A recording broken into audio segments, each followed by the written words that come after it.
Chers concitoyens, chers compatriotes, merci pour l'opportunité que vous m'accordez, l'attention que vous accordez au programme Simandou 2040. Je voudrais, après un bref aperçu historique sur Simandou, continuer dans la même logique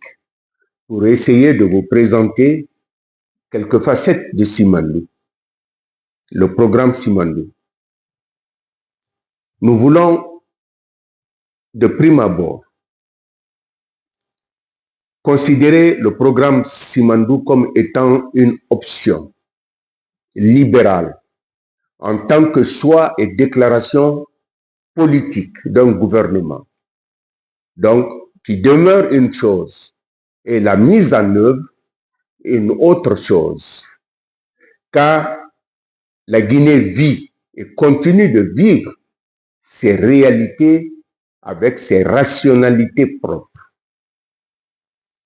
Nous devons reconnaître la complexité de ce gigantesque programme que devrait normalement ouvrir le contenu local. En effet, qui ne se contente pas d'être difficile, mais offre peu d'options et d'accès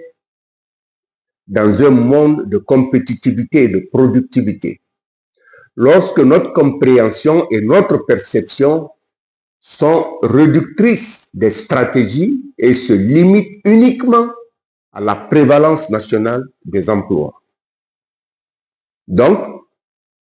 prenons la mesure de cette situation qui cumule trop d'handicaps en termes de déficit, notamment en ce qui concerne le développement local. Et pour pouvoir assurer la cohérence des politiques publiques appliquées aux projets et programmes, il faut trouver un lien ou le lien objectif qui pourrait garantir leur finalité et affirmer sans controverse que ce lien ne peut être que le contenu local. Donc, au-delà de toutes les contraintes qui sont décrites plus haut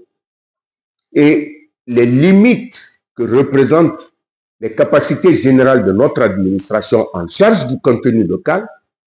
notre pays, en s'engageant à faire de notre économie une économie performante,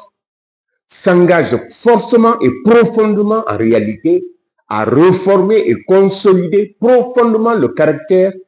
cadre institutionnel, excusez-moi, qui le caractérise.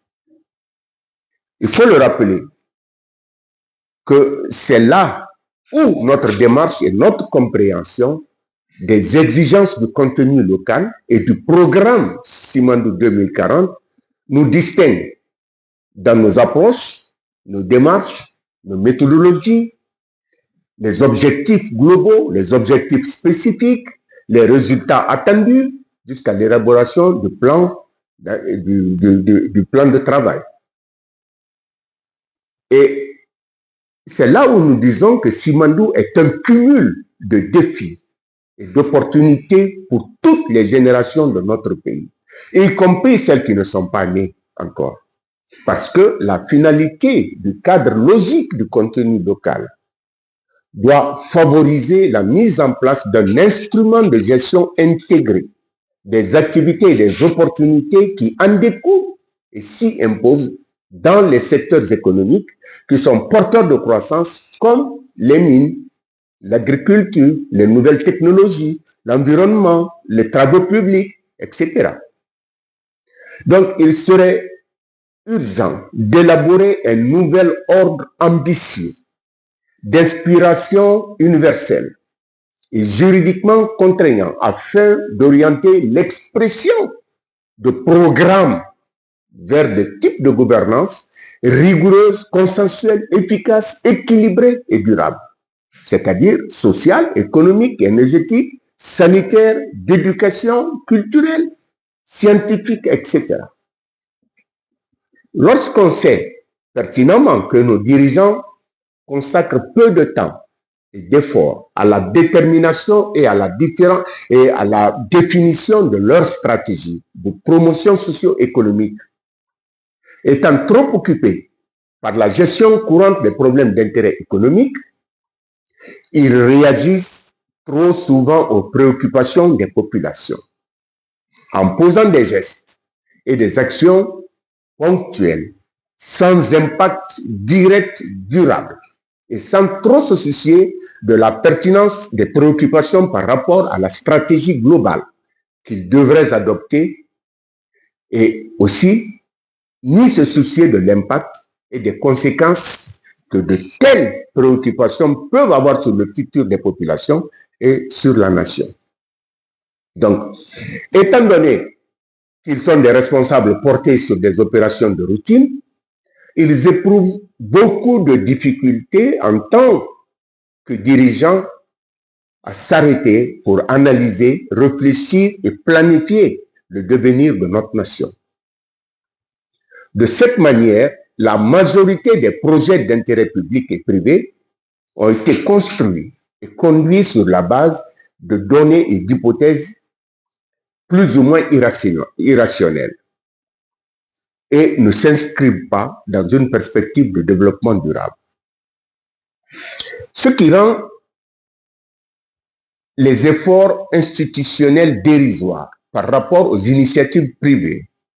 et fragilise les institutions de l'État qui ne disposent pas en temps réel de mécanismes d'identification, de maîtrise, de correction, d'évaluation et de redressement des facteurs et données vicieux. Donc, tous les instruments financiers de l'État visant la promotion du développement local n'ont pas pu créer une diversification des structures économiques, un noyau industriel viable, et ont été en deçà des ressources et des objectifs escomptés. C'est-à-dire que les projets se heurtent à des facteurs d'origine culturelle, sociale, individuelle ou parfois institutionnelle, sinon politique dans le pire des cas. Pour nous, voilà l'hypothèse de travail qui sera fondée sur la lettre de politique nationale, du contenu local, bien entendu. Parce que notre préoccupation s'inscrit dans une logique de capacité de pouvoir coordonner les initiatives et les alternatives pertinentes, tout en procédant à un recensement exhaustif des nouvelles filières anonymes, que je vais appeler d'ailleurs périmètre caché, c'est-à-dire les nouveaux métiers, que ce soit du bois, de l'agriculture, de l'environnement, des nouvelles technologies, la gestion des déchets, ainsi de suite, donc, etc. Donc, de valeur ajoutée potentielle et ou réelle. Donc, Simandou 2040, nous l'avons déjà dit, nous le répétons et nous insistons, que l'opportunité dont il est question ne consiste pas à construire des infrastructures et autres ouvrages de circonstance qui mobilisent des catégories socio-professionnelles dont l'impact se limitera uniquement aux intérêts exclusifs qu'ils représentent. Dès lors, il devient impérieux et urgent que notre pays intègre cette vision dans les priorités gouvernementales à travers une politique du contenu local, donc d'encadrement et d'appui aux activités qui s'y créent et s'y imposent, de promotion et de vulgarisation de ces outils dans l'optique d'une meilleure compétitivité de notre économie et d'une plus large culture participative de nos populations. Donc, le contenu local devient ainsi une conditionnalité pour valoriser les agents et les facteurs locaux, susceptibles de promouvoir le développement local durable, bien entendu, avec, je dirais, à travers des activités de sous-traitance, la prise en compte des modes de vie et de la culture de l'environnement du projet minier. Donc, telle est la démarche que nous voulons proposer à travers le contenu local, objet de notre compréhension, le champ d'action privilégié de toutes les stratégies et la destination de toutes les initiatives pour créer, innover, bâtir une nouvelle architecture de développement durable. Il faut préciser que la présente approche dénote de la recherche d'un souci d'efficacité, visant à opposer une réponse globale aux enjeux liés à la pertinence de ces fléaux, notamment la problématique de la pauvreté,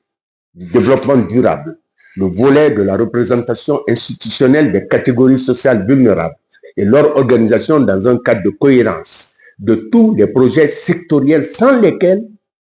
le développement des infrastructures ne produira pas le développement durable, ni le bien-être social, économique et politique.